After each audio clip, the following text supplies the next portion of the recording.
Right, we're going to talk about good versus evil, or good and bad, or positive and negative, whatever you want to call it, and what that actually means energetically. So, from collective light, as we know, everything is light, there is nothing else.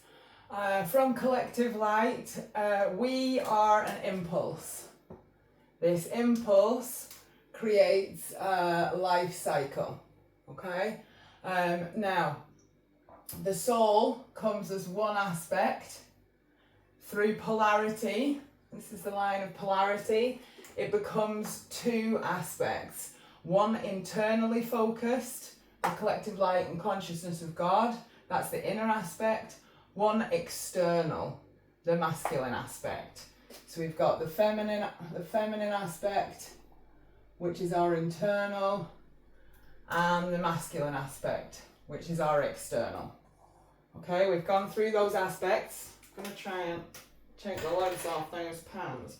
Okay, so we come in as a query from collective light. We join our life cycle, our soul comes into being. It is then split into two aspects. One is externally focused, one is internally focused. Now, when we're talking about good and bad, negative and positive, what we're really talking about is positive energy, as in there is enough, and negative, as in they're in the negative, there's not enough energy.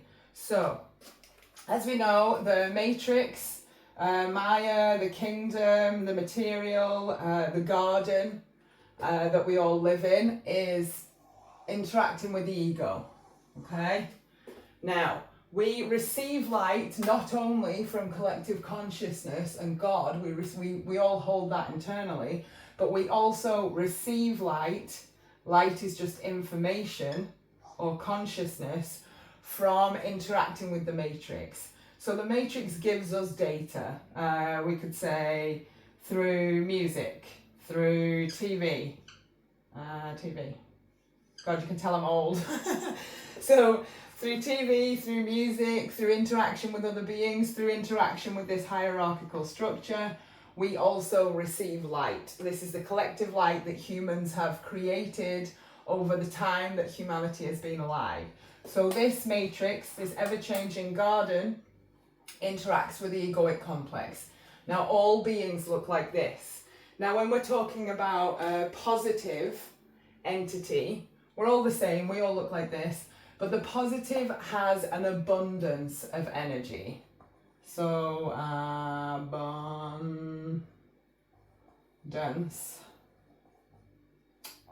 An abundance, we know I can't spell, an abundance of creative light. And the negative polarity, or bad, or evil, which don't really resonate with me, but we're just using that as an example, has a negative value, meaning it is in lack. It has a lack of energy. The positive being has an abundance of energy. The negative being has a lack of energy. It's negative, this is positive. And why does that happen? So as we know, we all contain collective light, consciousness, God. We all have a soul. And this soul is an inquiry that we are practicing within the material realm, okay? So when we come into being, we are either powering from within, we are either manufacturing light of our own,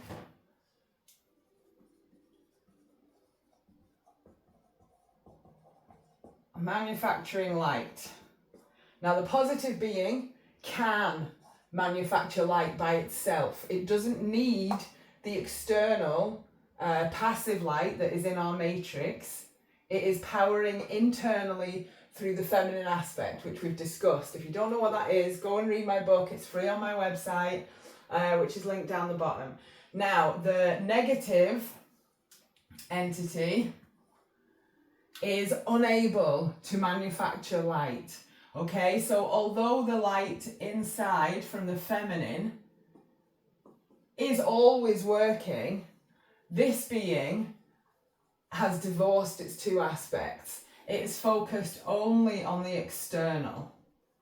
And when you focus only on the external, you are subject to environmental distortion around the ego. So distortion is just information that has been corrupted, information or light.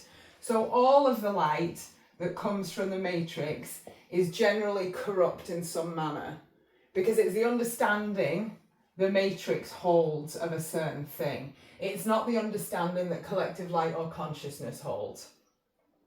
So when we're talking about positive and negative, positive beings who are manufacturing light within are giving out energy.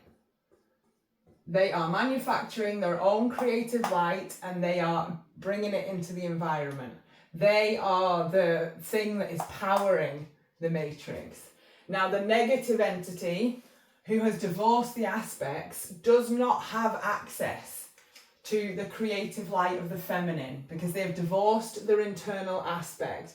You can easily resolve that, that's not an issue, and everybody falls into this category sometimes, but this being, the being that lives with a distorted ego that will not look internally to manufacture light, has to receive light from another source. So, oh God, that pen is dead. We've got another one. We've got another pen. Yeah, okay. So, this being is in a constant requirement for light. It needs light to power its vessel. It needs light either from a being that can manufacture light or from the matrix in the form of attention, because attention is light. And the light we receive, this being also receives light from the matrix, but it understands that it's corrupted in some way, and it will check that light before it comes into the being. And the feminine aspect, when harnessed, gives off so much light that it creates this barrier. It creates this barrier. So this being is going to the inner feminine, to collective light, to consciousness, to God, to sustain itself.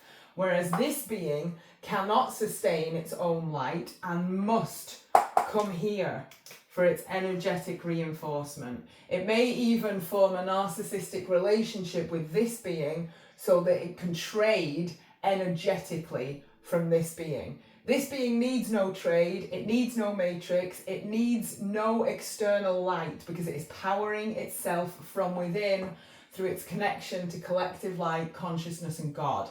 This being has divorced that connection and requires external light. So I hope that makes sense. Okay, bye!